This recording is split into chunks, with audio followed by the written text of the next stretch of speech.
Hi friends, కోలా గ్రేస్ kitchen రైస్ స్వాగతం అండి.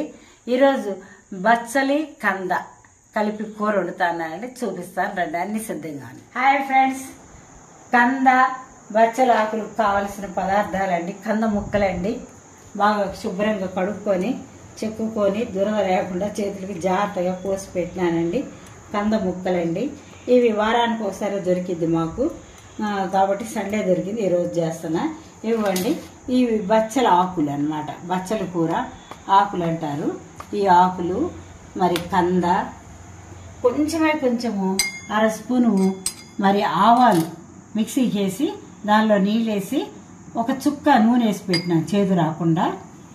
తర్వాత ఉప్పు, కారం, పసుపు, గరం మసాలా, మరి ఇంగువ, తాలింపు గింజలండి, ఆవాలు ఇవన్నీ ఉంటాయి దీనిలో. ఆవాలు, జీలకర్ర, శనగపప్పు, మినపప్పు, ఎండుమిరపకాయలు, కరివేపాకు, పచ్చిమిరపకాయలు, ఆయిల్, ఇవేనండి కావాల్సింది. ఇప్పుడు బచ్చలు ఆకులు ఉన్నాయి కదా, ఇవి మనం కట్ చేసేసుకోవచ్చు అండి. ఇవి దగ్గర ఒక 18-20 ఉన్నాయండి మా చెట్టు ఆకులు. ఇవి మీకు చూపించాలని అలాగే పెట్టినాను. ఇలా పెట్టేసుకుంటే మనకి ఏమి తొందర ఉండదు. కుక్కర్ పెట్టినానండి. కంద ముక్కలు వేస్తానండి. కంద ముక్కలు వేసినాను. బచ్చల ఆకులండి, బచ్చల కూర.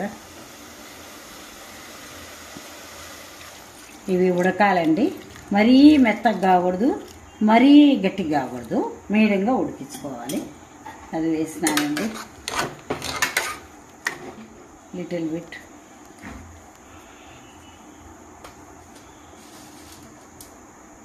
ఉప్పు వేస్తున్నానండి, కొంచెం వేస్తున్నాను, మళ్ళీ వేసుకుందాం చూసుకొని.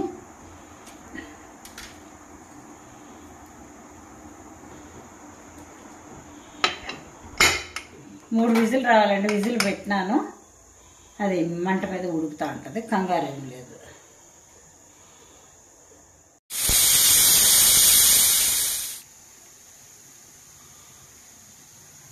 మూడు విజిల్ అయిపోయిందండి. స్టవ్ ఆఫ్ చేస్తున్నాను.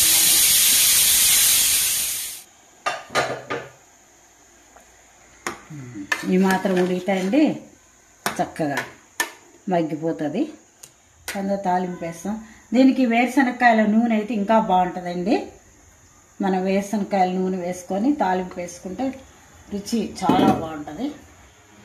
వేస్తున్నానండి, తాలింపు గింజలన్నీ వేస్తున్నానండి. కరివేపాకు అండి,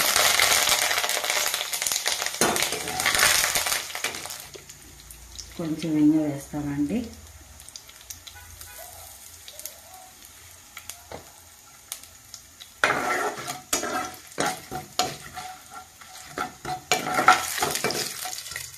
కంద బచ్చల కూర ఉడికిపోయిందండి.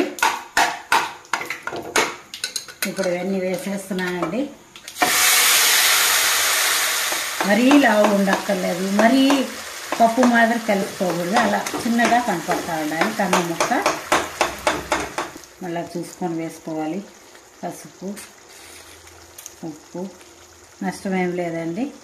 కారం చూసి వేసుకోవాలి మనము, ఎవరెవరు అభిరుచులండి, చూసి వేసుకోవాలి.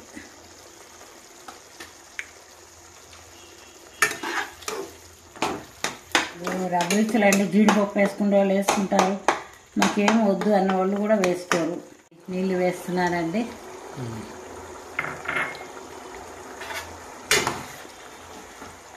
ఈ సీజన్లో బచ్చలు కూర, కంద ఇలాంటివన్నీ వస్తూ ఉంటాయండి.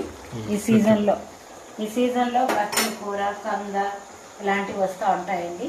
ఇలాంటివన్నీ మనము తింటూ ఉండాలి. తింటూ ఉంటుంటే ఆరోగ్యానికి మంచిదండి. ఇందాక చింతపండు పులుసు పక్కన ఉందండి, చెప్పలేదు, సారీ అండి. ఇప్పుడు చింతపండు పులుసు పోస్తున్నానండి. ఒక నిమ్మకాయ అంత సైజు చింతపండు తీసుకున్నానండి.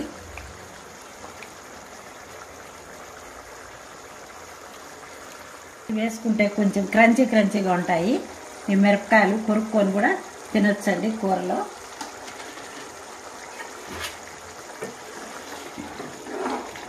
అయిపోతుందండి. కొంచెం గరం మసాలా అండి, హోమ్ మేడ్ గరం మసాలా.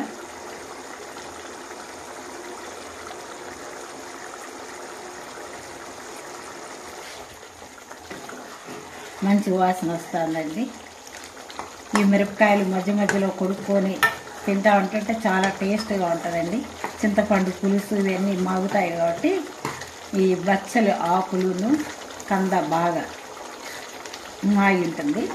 స్థితిలో మనం ఈ కన్సిస్టెన్సీలో ఆపుకోవాలండి. ఎందుకంటే చల్లగా అయిపోద్ది, చిక్కగా అయిపోద్ది అనమాట.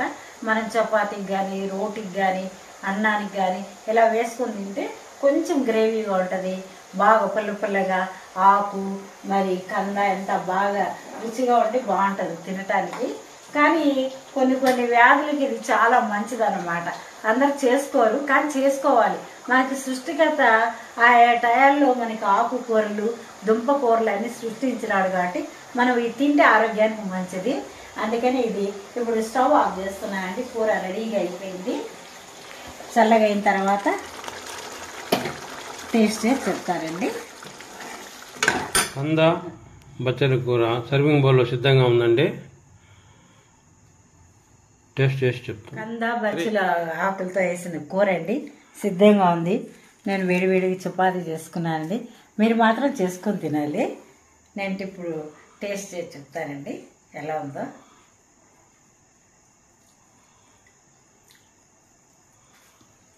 అబ్బా, తింటే నువ్వు పదా నేను వస్తాను ఉంది, అలా ఉంది కూర. మీరు కూడా చేసుకోండి, చాలా రుచిగా ఉంది. లైక్ చేయండి, షేర్ చేయండి, సబ్స్క్రైబ్ చేయండి. కొంచెం చూస్తూ ఉండండి, దయచేసి చూడండి. ఎవరు చూడట్లా, నాకు ఇంట్రెస్ట్ ఉండదు పెట్టడానికి. చాలా బాగుంది కూర.